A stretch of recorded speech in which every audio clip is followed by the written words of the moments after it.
I'm Fish Mooney, bitch! Somebody sure scrambled your eggs! Welcome to Legends of Gotham, where we talk about Fox's hit series Gotham, set in the world of Batman. I'm Bill Meeks. And I'm oh, there we go. Now we got the headphones back. I'm Anne-Marie DeSimone. How are you? I am great. I knew that was going to do that only because you didn't double check them. Oh, what? I couldn't hear you at all for the opening. Oh, that's fine. I just said I'm Fish Mooney, bitch. Oh! Well, somebody sure scrambled your eggs. They did. They absolutely did. But we're back here again. What is it? Tuesday night, 8:30 p.m. EST. Not Mountain Time, right? Not Mountain. Eastern Time. Not Pacific, like some people like to think. At live.universebox.com. And we are happy to be here as always. We're joined by our chat room. Who there aren't many people there in the chat room yet. It's just TKD Kid. TKD Kid, I believe Jordan is his real name. But people tend to filter in there as we start the episode, so I guess he wants to be. We should start talking about the penultimate episode of season 2 of Gotham. Wrath of the Villains, Rise of the Villains. Something with villains. Relish of the Villains. Something with villains and villains. Lots of villains. Okay, so Anne-Marie, why don't you go ahead and get us started with our rhyming, riddling episode summary? Okay. Which cabal bankrolls science most foul? You'll get your answers by asking the owls. Can Catgirl save her long-lost friend Brigid? The heat from her gun makes mortals frigid. Will Bruce save her? With help from his friends. Will Strange's mad science come to a good end? Who couldn't cuddle Fish? Ain't she adorable? In Arkham, she's one of a legion of horribles. A legion of horribles. Okay, nothing sounded like that in this episode. A legion of horribles. A legion of horribles. What'd you think, Anne-Marie? Minus the Clayface thing was cool. Sorry, no, I really liked it. You didn't like the Clayface thing? It was kind of creepy looking, especially with the white eyes. The Yeah. white eyes really messed with me. Yeah, a bit more morose than Clayface generally is. Although I guess not really, because I mean he's usually kind of a tragic figure, but we really don't know this guy's background. We just know what Strange has told him his background is, exactly. Which is basically like the Silver Age Clayface, which is interesting. Cool. But okay, so I guess we should get started talking about this episode. So wait, did you like it? Did I like it? Yeah, you didn't answer the question. No, I hated it. Oh, absolutely sorry. Every second I hated. Awful. And no, I just hope that next episode they finally kill Bruce with the poison gas. Because I mean, seriously, he's been around so long. Get rid of Bruce. Concentrate on the Gotham. That's what I'm saying. But don't be one of them guys. Don't encourage them. No, but actually, my first point's about Bruce, and it comes under the heading moral principles.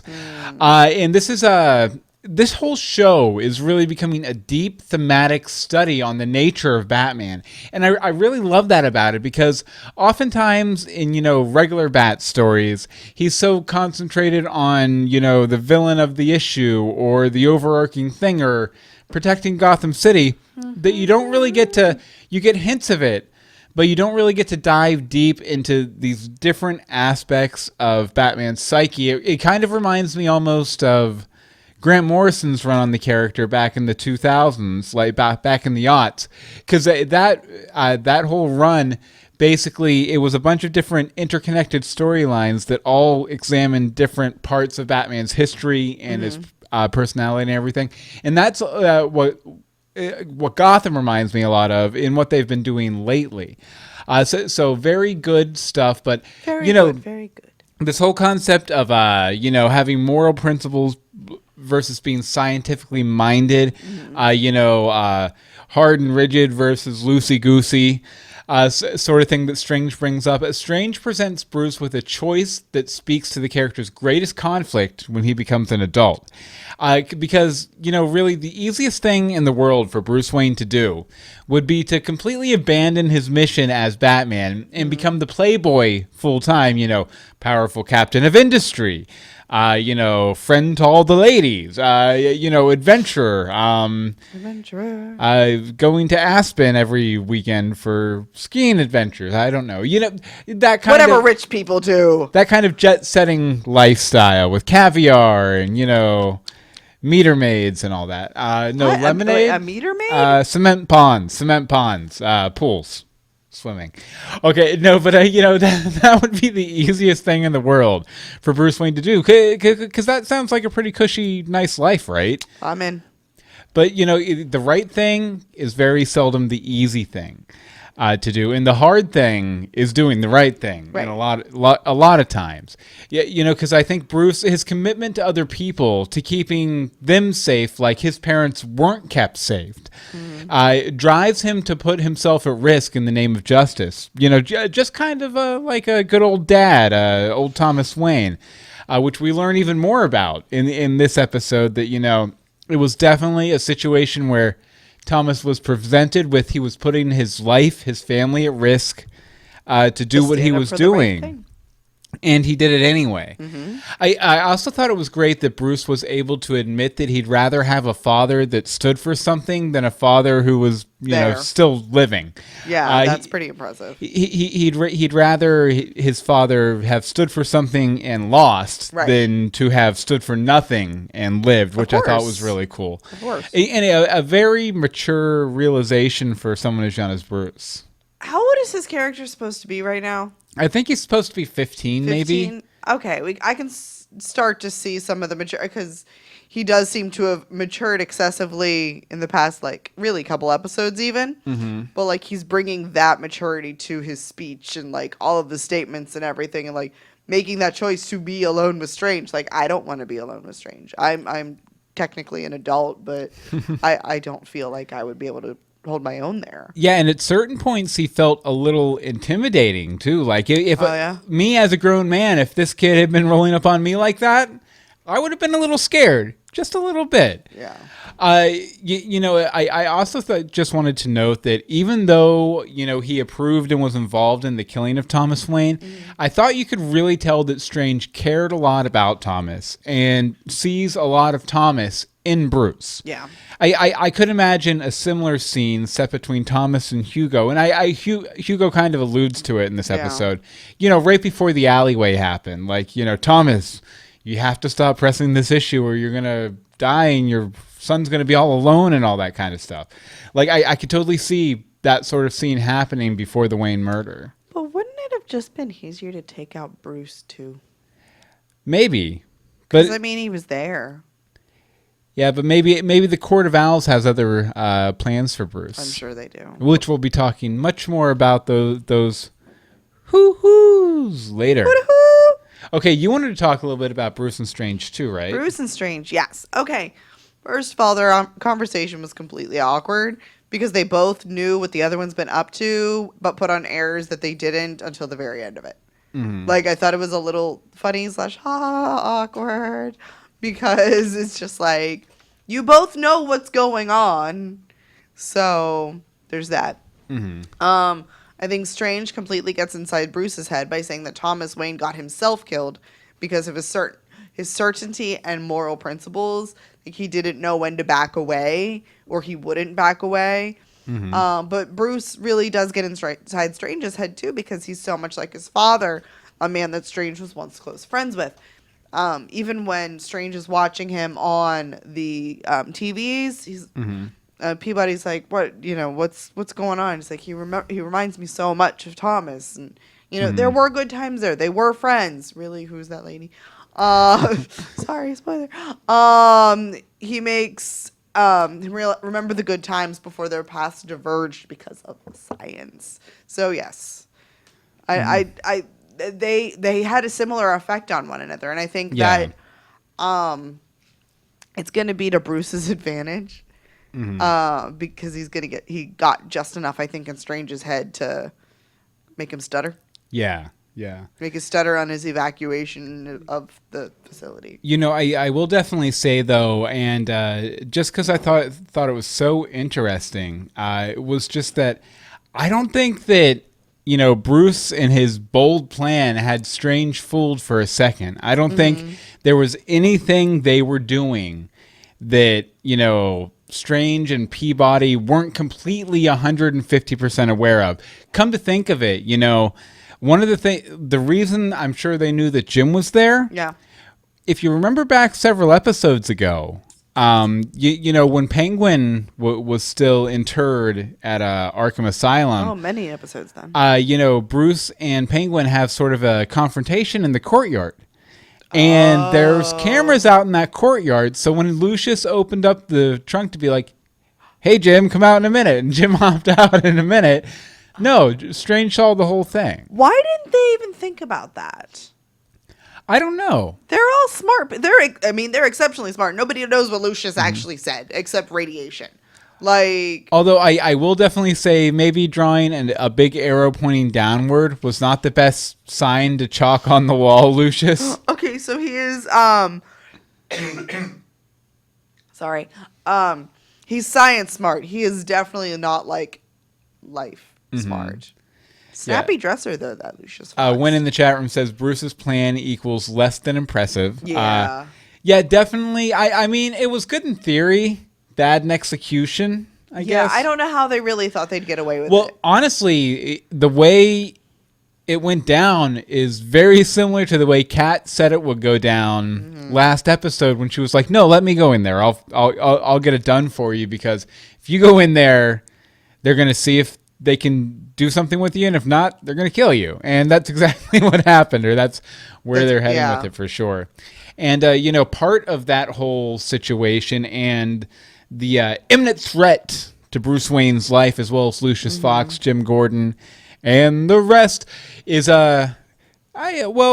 Strange turned on the TV, and there was a lady there in a mask, and I just want to ask, who's that lady?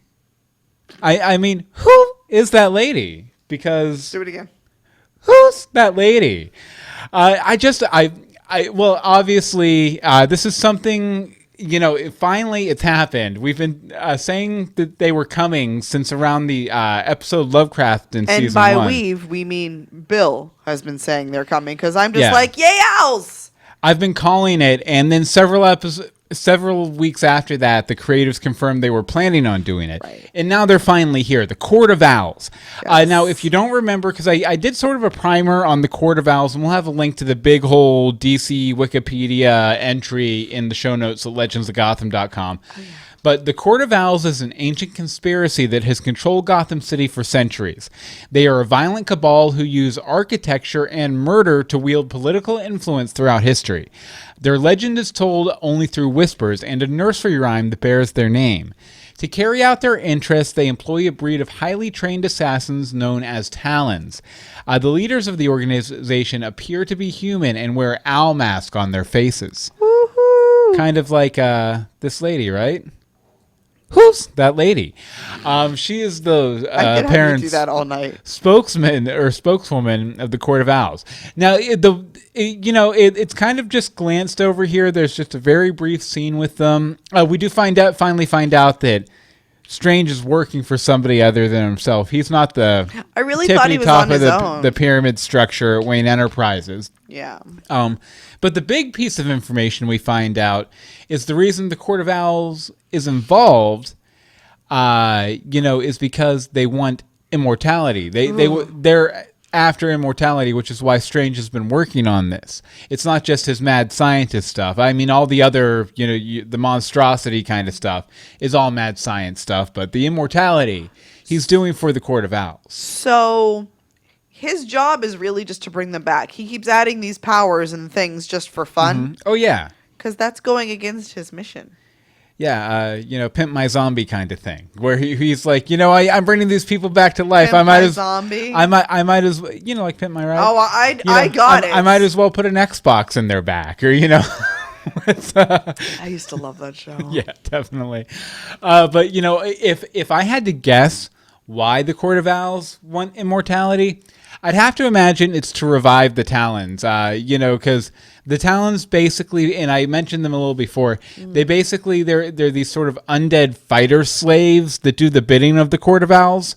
Like Batman level fighters, in a lot of cases superior to Batman level fighters, who they kind of have collected through the ages and secreted away in catacombs underneath Gotham City. Ah, the catacombs. And then they bring them back to life as they need them. So I'd imagine that's what they're looking for here. They're looking for a way to release the talons. And so, I think it's interesting. I don't really know how much more there is to say about it, really, because this isn't a threat that's going to be solved or even revealed in a season finale or even a whole season. I mean, they're the architects behind Gotham. If there's an Illuminati in the world of Batman, this is the Illuminati. So if you think you have it figured out, it goes deeper, deeper, deeper, deeper, and deeper. Whoa. I hear the Court of Owls outside. There was like some crazy thunder. But Joel from Portland in the chat room says, I wondered if Ra's al Ghul was related, like the Lazarus Pit or something. And no, I think they're... I don't know if they're going to touch on that too much, especially since Arrow did it so recently. I feel like Gotham's probably going to be avoiding Ra's al Ghul as long as they can. Since you said it was what, Arrow? Yeah. Just did it maybe even if they were going to, they were like, make it right.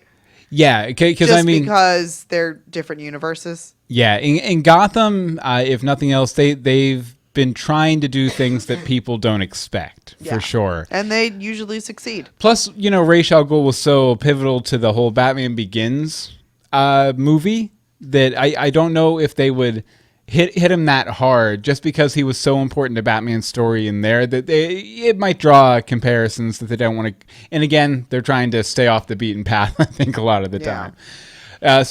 Speaking of staying off the beaten path, a character they created just for Gotham came back this week. Amory, you want to talk about her? My name's Fish Mooney.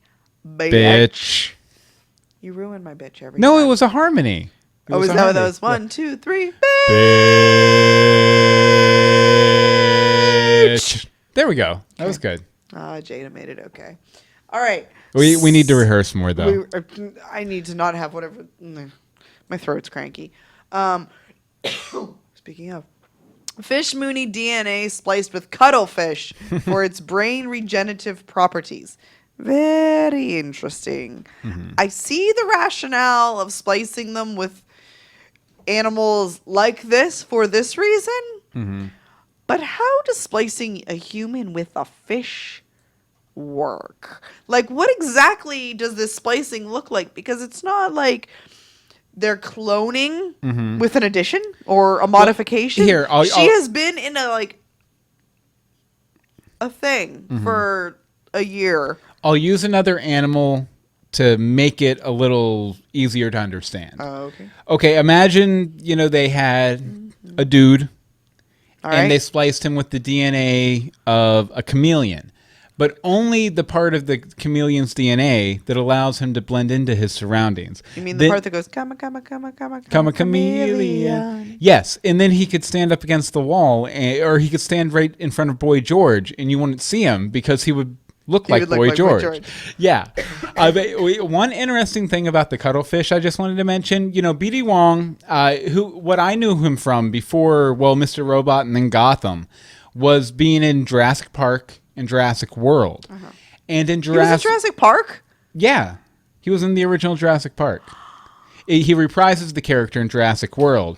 And basically, he's in charge of the project to create the... I forget the name of the dinosaur, but there's this hybrid dinosaur in Jurassic World that's part Tyrannosaurus, part raptor. Spoilers. It's been years. And the way they get there, get that splice going, is they use the DNA from a cuttlefish. So B.D. Wong's line from this episode was pretty much his exact line.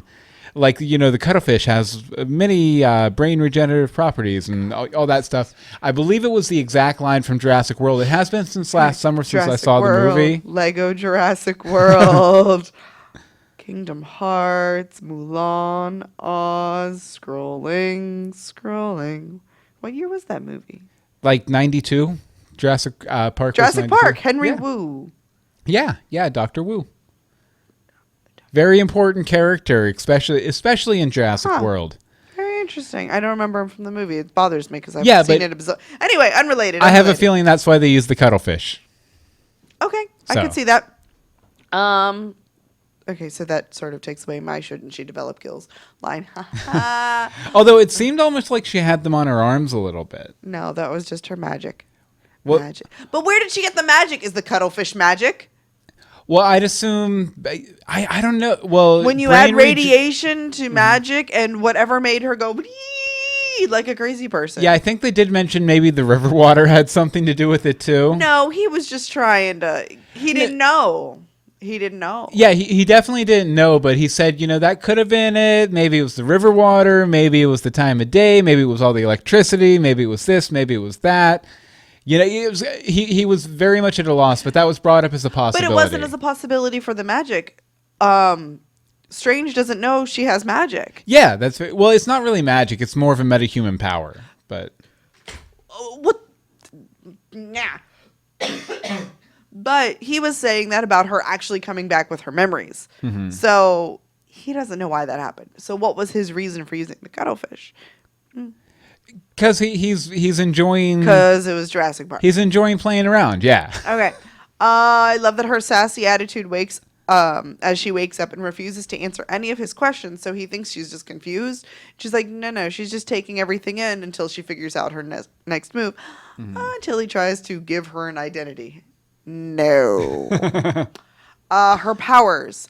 The girl. I still kind of like the idea that we had last week that her personality is just so strong that it wouldn't allow itself to be overwritten. That. I don't believe it, but I love that. Mm-hmm. I like the grilled cheese orderly. The way she mind controlled him. She had to physically touch him though. Yeah. For the command to pass. However, that function. She has telepathic powers like Aquaman now. Is what Wynn says in the chat room. Does Aquaman have telepathic powers? Yeah, that's telepathic powers. Yeah, that's telepathic. Yeah, that's how he communicates with sea life. Interesting. Like, because Aquaman's like the master of the sea. He can command sea creatures to do his bidding. Interesting. Okay. So they had to touch. Most people would be and are trying to break out of Arkham, but she's sitting in her cell, happily trying to learn about her powers and figure out what her next move is and how to use those to her advantage. Strange isn't going to know what hit him. Yeah. I appreciate that he knew she was powerful, so pulled her into the underworld there, but not the underworld, Indian Hill. But I don't think has any idea what's in store for him when she's at full power. Yeah, and it's very much the same MO, and she references it in this episode that we saw her use back on Dollmacher's Island, where she just kind of like bides her time, and then she takes everyone out with extreme prejudice. Yeah. So that'll be interesting to see. It was weird, though, because, they built up Fish Mooney so much in the promotional material. Mm-hmm. She was barely in this episode. I feel like next week's episode is going to be the big Fish Mooney episode. I think so too. Definitely. Well, so did you have anything else to say about Fish? I liked her power. I can't wait to see what else it can do other than just that little bit of not really mind control-y, but kind of mind control. Kind of mind control-y, kind of getting her way. She is now. It emphasizes her getting her wayness. So I would love to see her use that on Penguin, who wasn't in this episode. Where before she was a master manipulator, now she's a supernatural manipulator. Like, I do like that her power speaks to her talents before she had the power. Which is a pretty decent comic book trope. Yeah. But I liked her suit too. It felt very comic booky. It felt very comic booky, but it also was very Fish Mooney. Mm-hmm. It was very Fish, but it which is strange because he was was giving her an outfit to go with the personality he was trying to create. Yeah. So, but he let her keep her nails. Nice. Okay, so we're going to get back to everything in just a couple minutes here, but first it's time to look at this Joker. Everybody look at a Joker. Jokers are cool to look at, but if you look too long, they're going to kill you. Yes, look at this Joker. Look at the Joker. Yes, look at this Joker. I had to finish the round. Where we normally talk about the references, call-outs, callbacks to the Joker in Gotham. There weren't any this week that we saw. Maybe a hint of Jerome's bare leg or something like that. I'm sorry, guys. Well, it doesn't exist now. Okay, fine. It doesn't exist now because we're in the middle of the show, and I can't add it to the page at legendsofgotham.com. But you know what we do want to talk about and look at this Joker? What? there's going to be a Harley Quinn movie. That's pretty Joker related. Related. Yeah, it was announced this week that Margot Robbie is leading the charge to produce a Harley Quinn movie for Warner Brothers. That's basically not just going to be her, but it's going to be some of other DC's big female characters. I'm guessing. My guess is it's going to be sort of like the Gotham City Sirens crew, like Catwoman, Harley, and Poison Ivy, versus the Birds of Prey, the good guys. Black Canary, Oracle, Barbara Gordon, Batgirl, Oracle. Whoever that had become. I guess it can because when Barbara Gordon gets shot by the Joker, she becomes a wheelchair-bound intelligence officer for the Birds of Prey named Oracle. Quick history lesson for Anne-Marie here. And then who's the other one? It's always someone weird like Lady Blackhawk or, I forget who the... Huntress. Huntress, that's it. I fully support this female movie. Yeah, I think it'll be fun. I mean, you can't really... considering that Harley Quinn is the majority of the reason why people are so excited about Suicide Squad who don't know comics... I think this is going to be a pretty safe bet that this will be a good movie. And that it'll actually get done. Because it's not confirmed, right? It's just like in the works. No, it's confirmed. Oh, is it? Like the whole, multiple characters, like there might be Batgirl or Black Canary or Poison Ivy or whatever. That part's not necessarily confirmed, but the fact that this is being developed is 100% accurate. I like it. I guess Margot Robbie, in doing her... promos? Her research for the Harley Quinn role. She read a lot of DC Comics and kind of fell in love with a lot of these characters. So, it sounds like it's going to be a passion project a sort of a filmmaker, in this case, actress-led project from a place of passion, like a lot of the other DC movies. So, really looking forward to it for sure. Okay, let's see here. Joel sent us in some Post-it art that we wanted to share. He sent it over to our Facebook. Let's see here. Yeah, there we go. Yeah, and he just did a little doodle of the Weapons Costco. with I love Weapons Costco. Says on the side here, guns, gas, TNT, RPGs, and fun. Fun. And, deals. If you guys want to see that, we'll have it in our show notes at legendsofgotham.com. It's also on our Facebook and our Twitter. Definitely. Oh, also, we wanted to mention real quick, before we get back to the main discussion, we just wanted to mention this summer. Oh, I forgot to put it in here. Sorry. Yeah, this summer, if you are interested in seeing us do an episode live of Legends of Gotham live, in the same airspace, at least. I don't know what we're going to do about any interviews or anything. TBD. TBD. But as Ben McKenzie and Monica Baccarat? Morena. Lee Tompkins from Gotham. Gorkins, people. Within the airspace of Gorkins. Yeah. We and they, I don't know if we're going to meet up or not, but we're both going to be at SuperCon in, is it Miami? Miami, Florida this June, right? July. Have you read anything? For this? Yeah, we didn't have it in here, so I couldn't pull up the dates. Oh, sorry. It's July 1st through 4th. July 1st through 4th. We don't know exactly which day it's actually. But we're definitely doing a Legends of Gotham panel. We are. And hopefully we'll get involved in some other Gotham shenanigans somewhere along the way. But we even don't know what day it's going to be for sure yet. That's TBD too.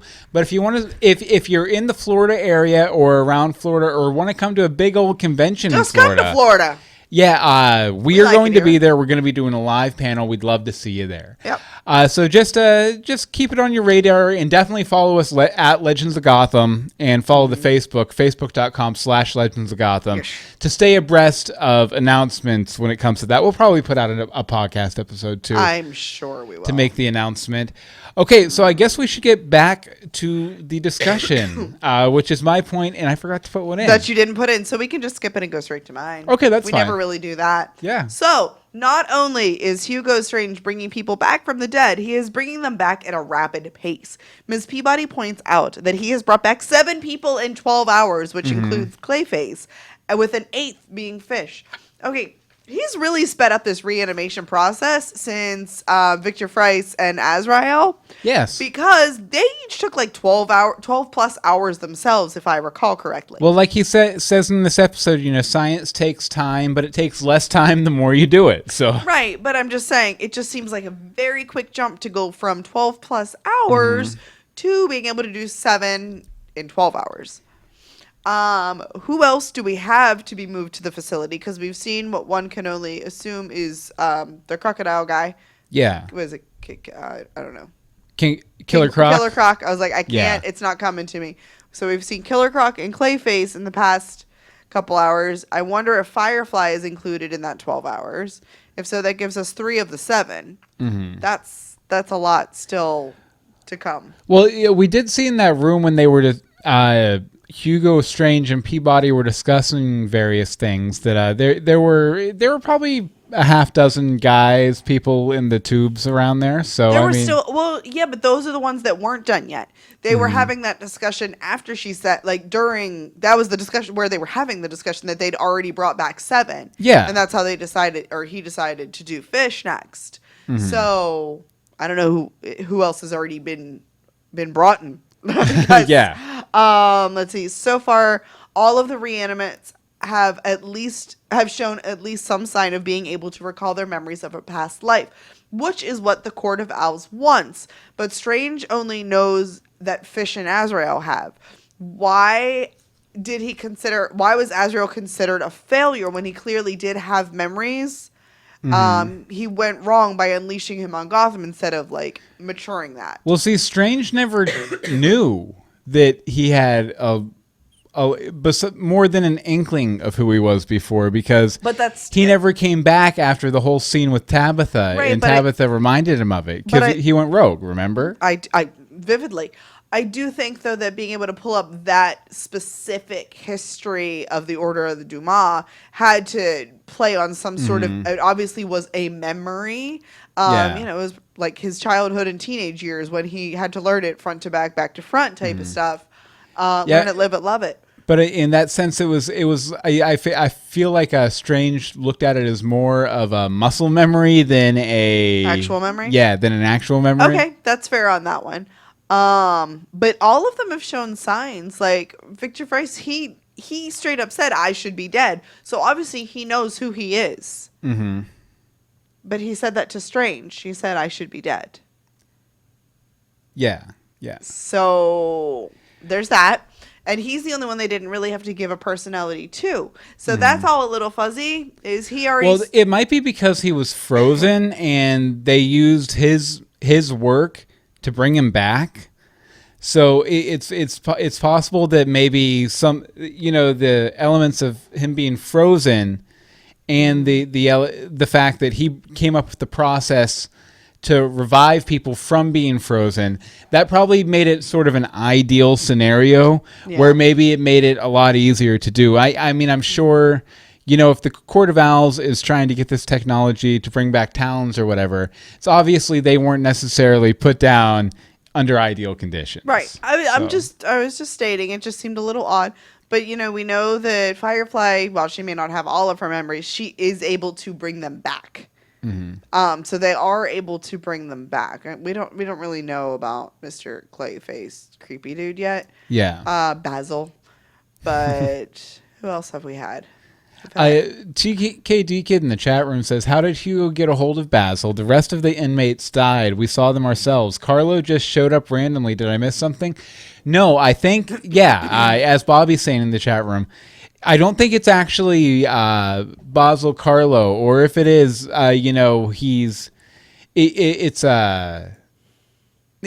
not what it looks like, because basically Strange gives him the origin of like the Silver Age Clayface, I think even kind of like the Batman the Animated Series Clayface.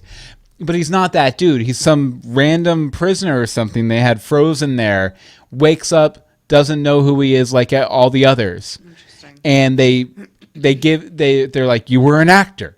Now you can change how you look and you can become other people." I'm starting to sound like Hugo Strange. Just a little bit. So I feel like I feel like it's not straight up Clayface. It's more that's the story he's been given, that he was Clayface. Okay. That's my idea.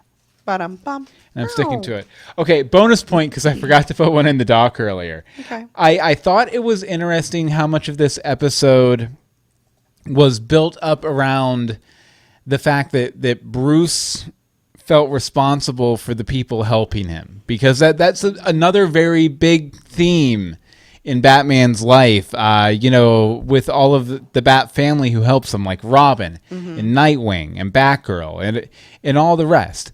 I definitely feel like, I feel that it was kind of broaching that topic where he feels responsible for getting these other people involved.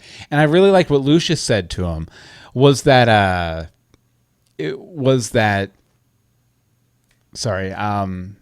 I'm trying to remember. What did Lucius said to him? That no, it's not your fault. You're a nice boy and everything, but we're here because we want to be here, because we want to be helping, we want to be working. As long as there's life, there's hope. Yes, that right? too. Is that where? That's not where I was going, but he did say that too. All right, fine. I know, but he's saying, we're here because we want to be here and we want to be helping you, Bruce. And that's something that Batman struggles with a lot, is that he feels a lot of times like he's put these people in danger, especially when he starts getting, teenage kids and stuff involved, and they start dying at the hands of certain villains that, look at this Joker, will remain nameless. But I definitely feel like we're starting to see that side of Bruce too, and I feel it kind of relates back to my earlier point about the fact that he's so committed to helping people and there's something funny going on in the chat room. There is. What's going on? Let's see. Joel says you need rounder glasses and a Friar Tuck chin strap beard. That's actually what distracted me for a second Is there, it? because I was like, why do I need rounder glasses? I just got less round glasses a couple weeks ago. And then Bobby says, and the rest, the Professor and Marianne are part of the Bat family. Definitely. Oh, no wingtip glasses for me. No. Oh, to be Peabody and you need that. For SuperCon, we should totally cosplay as Professor Strange and Peabody. Let's do it. We'll plan on it. Okay, but I'd rather be Catgirl. Something else that happened. Stabby. I'm sorry, but you'll never beat Rebecca Johnson's Catgirl. I'll have her send me her goggles. Okay, maybe that'll work. She'll share. Okay, but another thing about this episode is it was a frenzy of cliffhangers there at the end. Yes, it was. There were so many cliffhangers in that final 2 minutes. My head was spinning. First of all, I feel like, unlike Gotham's standard MO, next week's episode has to start pretty much immediately after this one ends, right? Because that almost never happens on Gotham. There's usually, a time skip of a day or a week or something like that. It was about 4 hours. Even like the 2 and 3 parters they've done, like the Scarecrow and the Ogre. There was time jumps. There's time jumps in between episodes. I feel like this one needs because there's that timer on Bruce in the death there's trap. a 5-minute timer. We're coming right back. Yeah, but I figured I'd break down a partial list and see if we have anything we want to say about these, Anne-Marie. First of all, the cops are on their way to Arkham. Mm-hmm. That's not going to go well, probably. Let's see. Brucey's first death trap. Then Firefly and Cat's escape. Mm-hmm. Fish's new power, and she's probably going to try and bust out of there soon, I'm sure. Double Jim Gordon's. Son of a bitch! And Strange has a freaking bomb with which he can blow up the entirety of Arkham Asylum. And has been told to. Yeah, and has been told to by the Court of Owls. What do you think is going to happen with all of these? Real quick, Anne-Marie. Cops coming to Arkham. Yes. No, what do you think will happen? yes. They'll arrive at Arkham. Yes, okay. They will arrive. Bruce's first death trap. I mean, he's going to get out. Okay. We've seen in the previews that he doesn't get out immediately. I think Lucius is going to help. I think Lucius is going to be the one to get them out. Yeah, probably. Yeah. Okay, Firefly and Cat's escape. Where do you see that going? I think Cat's controlling the whole thing and slowly going to get Firefly to come down off the crazy. Fish's new power. I don't even know. I don't know. You don't know? I don't know. You have no idea. I mean, do you have an idea? Because you're just quizzing me over here, buddy. I think she's going to drown in grilled cheese sandwiches. Give me all of the grilled cheese. I am the grilled cheese queen of the world, bitch. Okay, Double Jim Gordon's. That's going to be a fun one. I definitely feel like they're going to be interacting with those cops coming from Arkham. Well, yeah, and I think it's going to be Bullock who knows it's a fake. Yeah. I think, you know what I think is going to give it away? The hair? I think the wig is going to get knocked off, and he's going to be like, Jimmy, I know you don't. You roomed with me for a couple weeks. I know rooming with him. I know you don't have a wig. And then, of course, his hair's too perfect for him. Strange with his freaking bomb. Do you think it's going to go off or no? No, it's Arkham Asylum. You can't actually blow it up. Definitely. Too soon. You know, it's not too soon. Talk a little bit about Selena. Selena. Okay, so Selena. I just met a girl named Selena. I'm very singy tonight. I just cooked a girl. Shh. Okay. No, I like how, and I mean, this is just her street rat thing, that she's always saving her own skin. Mm-hmm. But when she realizes that her original plan is just not going to work because, well, various reasons, and then she tries to zap Firefly with her fire, and she's like, nope, don't work on the goddess of fire. And she's like, what the is that? What? I like that she bows down to her and gets in her good graces, like, please let me be your servant. I don't need a servant. Yes, you do. You're a goddess. You need a servant. And I think there's that part of Firefly Brigid that knows to listen to this person. Mm-hmm. Otherwise, she really would be toast. And I think through this position as a servant, she's going to help Brigid really regain a lot more of her memories, at least enough to use her powers for good versus evil. One could hope. One would only hope. But how are they going to get out of that room? Well, I think they were trying to melt the walls down. But that's not it wasn't working. Because Selena had her passed out for a while. And it would turn red, and they'd turn it off, and it would be back again. So I think it's like they're in a metal or flame retardant room. Yeah. Like, that's not happening. So there's that. I don't know. Given enough time in there, it seemed like there were 2 fire guns There in was there. 2 fire guns. So, I mean, they have a lot of juice behind them. They do, but they're going to run out of juice. But what are they going to do when they get out? They're going to get out. Like, Selena has no idea all of the shenanigans that have been going on. Go fry some pigeons. Or some owls. Woo-hoo! That's like the Gotham version of the turducken. Oh, no. Don't finish it. The Powlanguin. Oh. Something like that. Yeah, but yeah, it was interesting. Like I still, and I said this last week too, I really liked that Brigid kind of sounded like a bug when she talked. Well, yeah. Definitely, but you're responding that too. do you have any other any theories about what they might be doing? I don't. I don't know where it's going, and I like that I don't know where this is all going. You keep going. Do you know where do you have any other? Do you know where this is going? I'm like, no, I don't know. I can't. That's the sign of a good show. You don't know where it's going. When in the chat room says, obviously Indian Hill has no sprinkler system. Or at least it's turned off in that room. Yeah, definitely. Well, I mean, they don't want to be alerting the fire department to the secret underground laboratory, do they? Probably not. Speaking of that, it seemed a little strange to me that Lucius and Jim just figured out that the lab had to be in Arkham. Mm-hmm. Like, shouldn't that have been like a while Well, ago? I mean, Azrael's what alerted them to the fact that there was a lab. That there was... I mean, they knew something crazy was going on with Strange. They thought it was related. They knew it was related to the Wayne murder.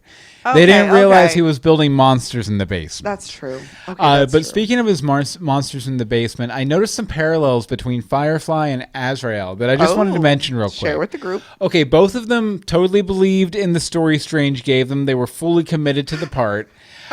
Both were approached by loved ones who tried to tell them the truth.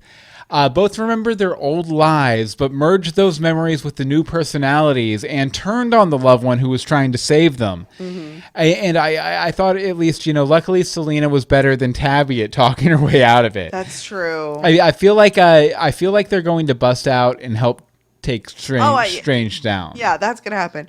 And from Twitter, because Rebecca's apparently not in the chat room, but she is listening, she messaged me. She said, send me y'all's new address and I'll ship you my cat goggles. Nice. So there's that. Very nice. So Thank now you, Rebecca, for the cat goggles. Bobby's given me the faith to make my own owl mask. Mm-hmm. I could make a really good owl mask. You could. Maybe I'll just change up personalities throughout the day. And I mean, my hair's graying enough that I might be... have white hair by then. We can put a screen on stage for our live panel, and I can have a costume like jump change? back in there and do costume changes. That might be extreme even for us. Yeah, probably. Yeah. Okay, but you know it's not extreme. But loving Captain Bullock. I love you, Captain Bullock. Big squishy hearts for Bullock. Yay! So, who appointed Bullock? Captain. Well, I think he says when the reporters are there that he's just like de facto because no one else has stepped in to do the job yet. But okay, going with that. So I'm like, so did Bullock get appointed as captain because he stepped up in the Azrael case? Yes, I think so. That makes sense. He proved himself and he actually was making smartish decisions. Yeah. So yes. But shouldn't there be a system in place if the captain is hospitalized/killed? And Gotham should be rather familiar with this procedure from when Essen was just recently axed. And then Chickless. And yeah, well, he's not dead though. Not dead yet. Yeah. Not dead yet. You know, it definitely feels like because of all these crazies constantly coming out more and more and more and more, it feels like all the grown-ups that were in Gotham City last season have kind of just disappeared or faded away. They're like, okay, we have no commissioner, we have no mayor. We don't have any major crimes unit. Yeah, Harvey's the captain because no one else will do it. I mean, it definitely feels like... Bring back Ventura and Allen. Forgive the pun, but it feels like the inmates are starting to run the asylum a little bit. And I love it. I absolutely love it. But I just find it interesting that as time is going on, all of these authority figures are just sort of slipping away. Ooh, what if Chickless went to Indian Hill? Well, he hasn't been killed yet, I don't think. But neither was Firefly. That's true. She went in alive. Mm-hmm. But they're not, I don't think they're accepting any new patients now. It would be cool if they, maybe gave him like this rock hard orange skin and he could become like this thing.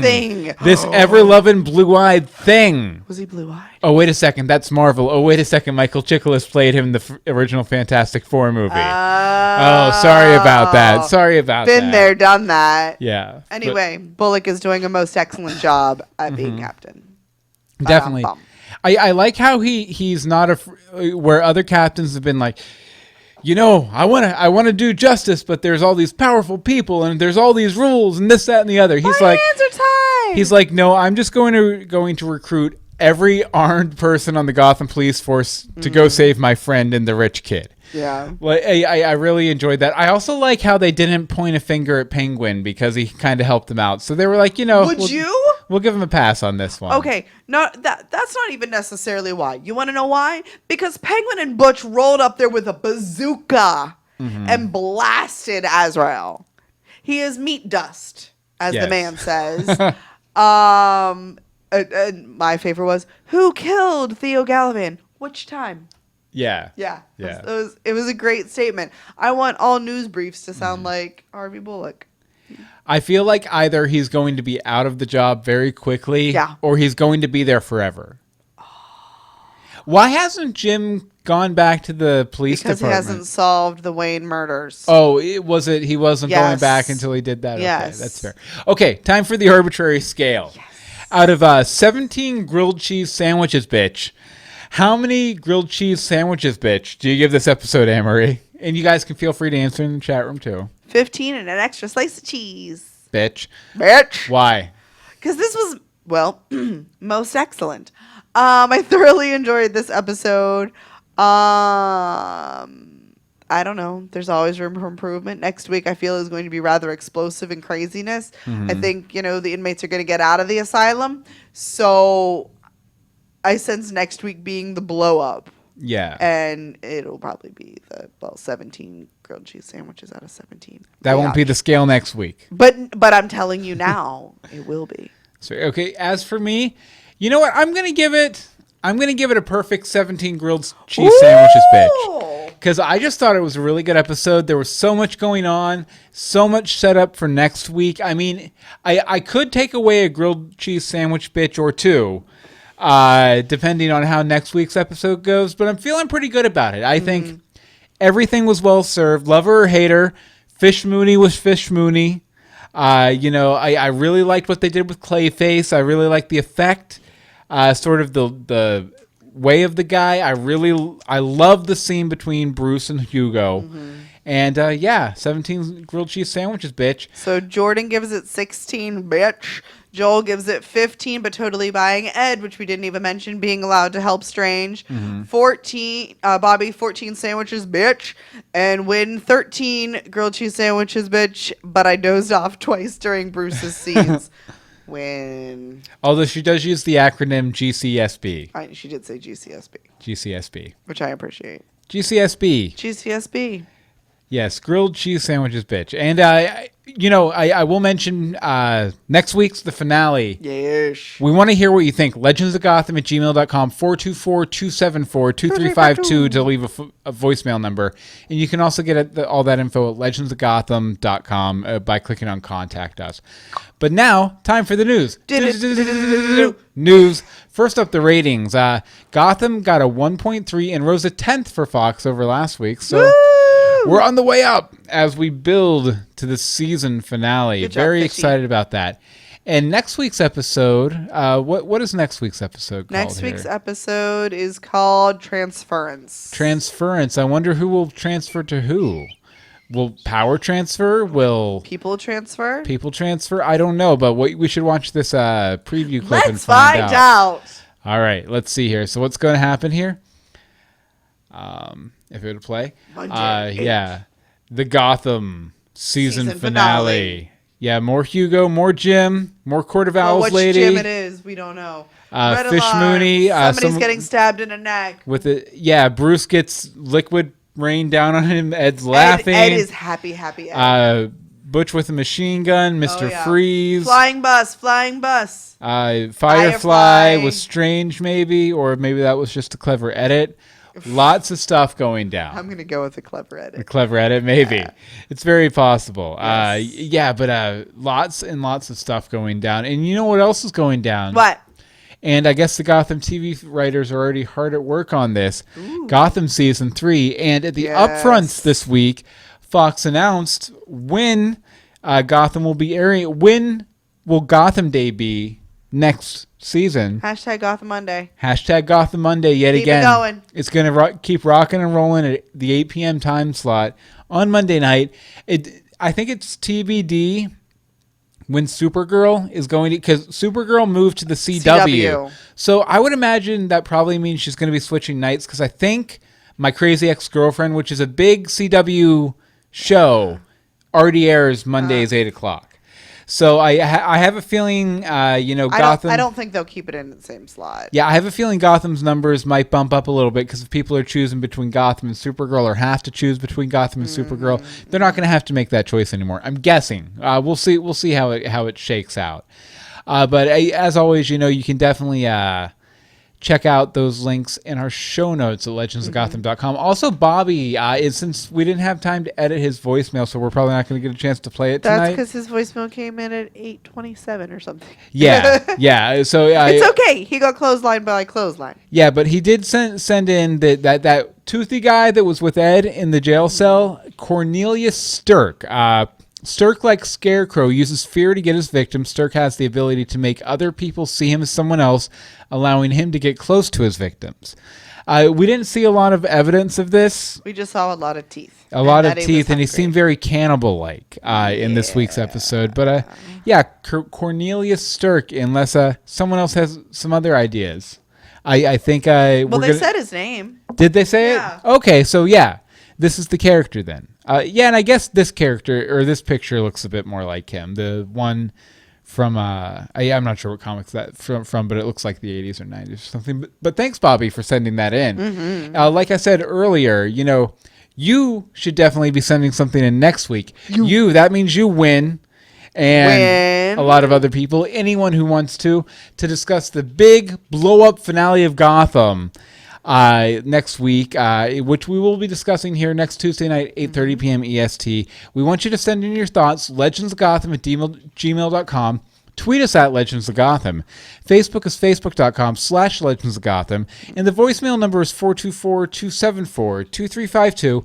Again, that's 424-274-2352. And first up, someone who hasn't called in a while. Woohoo! Also, Holy Bat Pastor, you would include it and send something in for next week.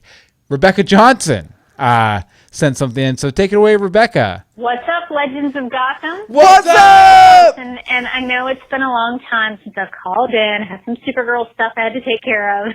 But after watching the Gotham Season 2 penultimate episode, love saying penultimate, don't get to say it a lot, the penultimate episode called A Legion of Horribles, and finding out that Fish Mooney was brought back to life by using cuttlefish DNA, I wanted to share some cuttlefish facts I dug up from the most trusted source on the internet. Oh. So, according to Wikipedia, are very intelligent, venomous, have sophisticated eyes, which, given Fish's eye situation, was a bit of trivia that really stuck out to me, and are sometimes referred to as, quote, the chameleons of the sea, unquote, because they can change their skin color at will to match their surroundings. Ooh. However, the most disappointing thing I learned about cuttlefish is that they aren't actually fish. They're mollusks.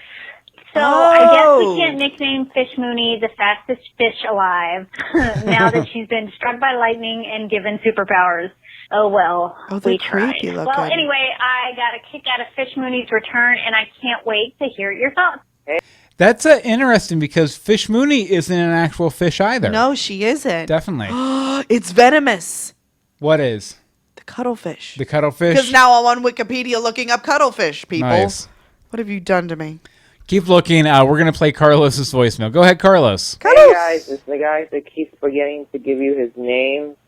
Sorry about that. You can call me Carlos. Hi, Carlos. We can call him Carlos. From the small island of Puerto Rico. Puerto Rico! I wanted, and my thoughts on this episode was, it wasn't the best one, but I actually really liked it. It was more story-filled, this one. And it was setting up a lot of things for next week, too. I appreciated that. I really am enjoying Fish Mooney so far. A lot of people, controversy, you either love her or hate her. I actually really like Fish Mooney. I really like the fact that her character was so different from everyone else. So I'm really glad that she's back, and I can't wait to see what kind of abilities that the cuttlefish DNA has given her. Besides that little taste that we got. It's really interesting to see Bullock acting as Captain. It's pretty funny because he doesn't even want it. So I wonder how long that's gonna last. I also really like the fact of how they're doing with Firefly. Like they're giving her a goddess type of thing. I like that because it's sort of like a Maxi Zeus type of thing. Like giving them these stories of gods and goddesses. Like, is there? That's a really good point, Carlos. Hadn't even occurred to me. Maxi Zeus basically, he kind of thinks he's Zeus. But he's like a millionaire in Gotham, but he thinks he thinks he's the reincarnation of Zeus. So yeah, good point, Carlos. Very interesting. And Selena is one smart girl. Like that quick thinking. Like I don't think I would have thought of thinking that quickly of how to save her own life. So pretty smart for Selena and pretty fast too. Very clever girl. With also Clayface.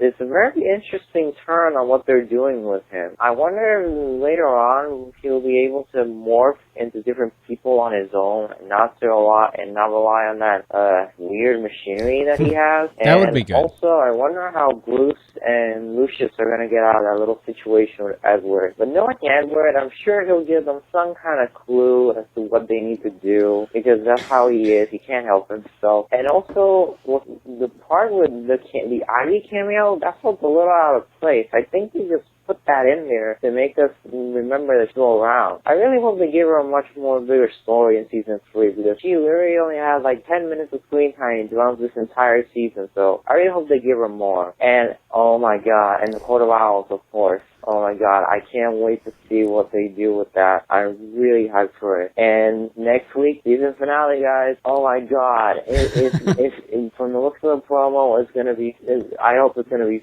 so epic. And out of 75 bitches, I can't believe I said that. And we didn't get to hear what he said. Oh my god, he actually did send a second email, second voicemail, but it was long too. Yeah. Oh my God, Carlos, thank you so much. That was a great voicemail.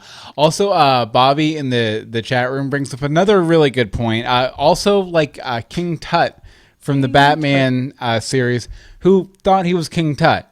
Like, what is wrong with these people? Hugo Strange got to them, obviously. I know that's another. I would actually really like to see that with what we know about how the villains are being created in Gotham now.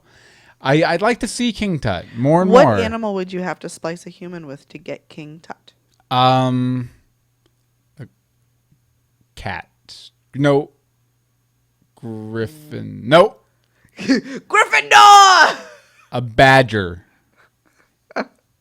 That'll make sense if you've seen the character who plays King Tut. Okay, Mike Pasqua. Boy, I tell you what.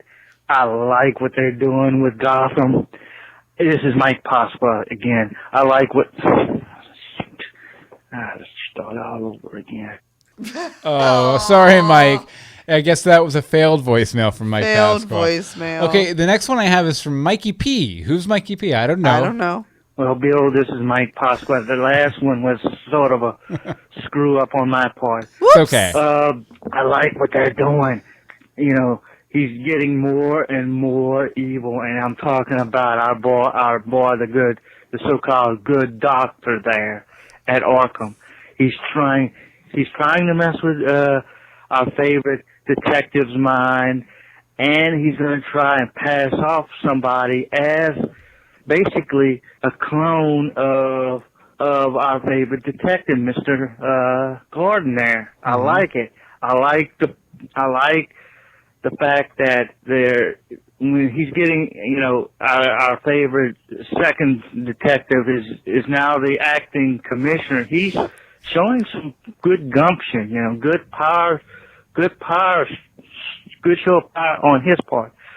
I enjoy seeing Selena basically get into Firefly's mind to save her own life. That was fun. It's going to be interesting. I mean, we know that Eddie wants to be free, but he's actually looks like he works well with the quote good doctor end quotes. And this whole power struggle, this whole thing about them going in and attacking, I'm waiting to see how that happens. And that's all I have for you.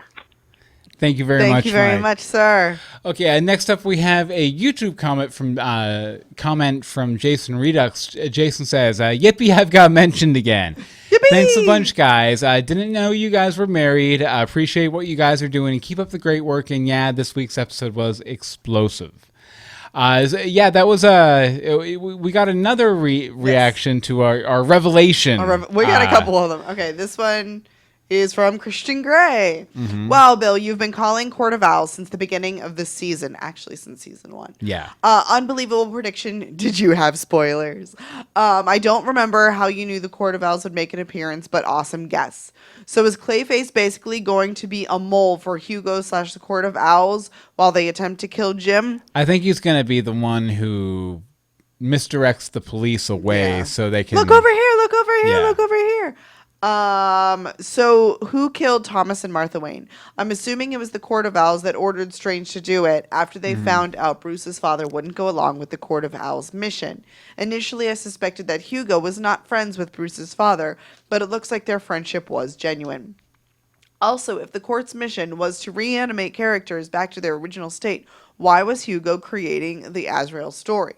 Gallivan was remembering his sister, etc. Shouldn't he have been trying to get Gallivan to remember being mayor, etc. if he was following the Court of Owls? I feel like he was frustrated with the way things were going, and when Ed gave him the idea to give people stories, he just kind of went with it because it worked. Okay. Yeah. Okay. Fish was always persuasive in getting what she wants. Now it's amplified. And yes, Christian Grey is a pseudonym. I will use my real name later. Congratulations on being 9 years. I hope it lasts 90 more years. It shall. Any predictions for the finale? Hugo gets caught, but Court of Owls are still free, or Hugo on the run after he explodes Indian Hill? I don't think the things are going to go boom. You know what I'd like to see for the finale? I'd like to see the tables turned on Hugo, and maybe he gets killed, brought back to life, and someone gives him his own story. Ooh. That's my prediction. It's probably wrong. Can we kill her, bring her back as like a kindergarten teacher or something? No, definitely not. Elementary science? High school science. How about... adjunct professor at Gotham University. Is that a thing? How about iOS app developer Hugo Strange? Look at this strange app I've made, thanks to the Court of Owls. Next week, we definitely want to hear your thoughts on the finale, though, because we will know what happened. legendsofgotham@gmail.com, Twitter @legendsofgotham, Facebook is facebook.com/legendsofgotham, and the voicemail number is 424-274-2352. I didn't threaten our listeners this week. You didn't. 424-274-2352, and we promise we won't call you back with the number that's left on our caller ID. What? I don't know. Okay. Yeah, I was threatening our listeners because I hadn't got around to it yet. So it was a mild threat. It was a bad joke. Yeah, definitely. Okay, Anne-Marie, where can people find you online? You can find me on Twitter @DeSimone, or you can check out my blog, crunchycrafty.com. As for me, you can follow me on Twitter @BillMeeks. You can follow all of the podcasts we do at universebox.com. And you know what I'll throw out too? Tomorrow night, Wednesday... Oh, yeah. What is it? Wednesday. May 18th, 8:30 p.m. EST at live.universebox.com. We are doing the last episode. Last regular episode of our first podcast, Greetings from Storybrooke. So if you watch Once Upon a Time at all, or if you came to this show from Once Upon a Time and don't watch it anymore, but we'd like to have you back for one night only. Definitely feel free to pop in the chat room, and because we're going to discuss the finale, and then we're going to do like a big wrap up sort of thing. A little bit of a goodbye. There will probably be tears and magic juice. So we'd love to see some familiar faces in the chat room there. Hope to see you there. Okay, so I guess that about does it for this week. Anne-Marie, do you have any other thoughts before we shuffle off this mortal coil? Who's that lady? Who's that lady? Okay, join us next time for more Legends of Gotham. Woohoo, woohoo. Woohoo, who's that lady? Who's that lady? And where are all my owls? I have owls. I have one behind me. Yep.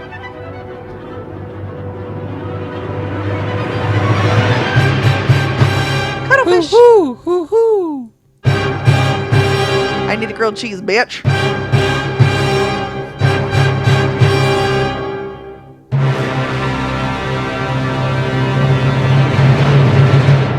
I love this music. It's good music. It's very strong music, definitely. All right, guys. Thank you so much for joining us. There's some people there, that lady? Right? Yes. Who's I think that so, lady? because I got kicked out and brought back in. Did you? Yeah. Interesting. Oh, yeah, you don't have ops anymore. Yes, I do. You know. Okay, but I'm going to go ahead and... Oh, no, I don't. I'm going to go ahead and put together the episode title list here for you guys to vote on. All right, so here, let's see here. We don't have many, but we want you to vote. Okay, so we have Brucey's First Death Trap, Cuddle Fish. That's two separate words, cuddle and fish. It's from the opening rhyme. Who's that lady? Who's that lady? And Palanguin.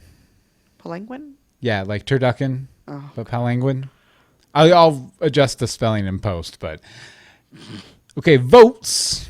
If you can, folks. Votes. It don't cost a vote. Ooh. Who's that lady, says Bobby. Who's that lady? I love it. It's funny. It makes me giggle a little. Who's that lady? From TKD Kid. Woohoo! Okay, unless Wing clones herself, I think Who's That Lady is what it is. Sorry, I said it wrong. Who's that lady? Okay, so I think we're going to go with that, guys. Thank you so much for joining us. So long. Farewell. We'll see you next week right here. Boop, boop, boop, boop, boop, boop, boop, boop, boop, boop. We love you. Bye. Bye.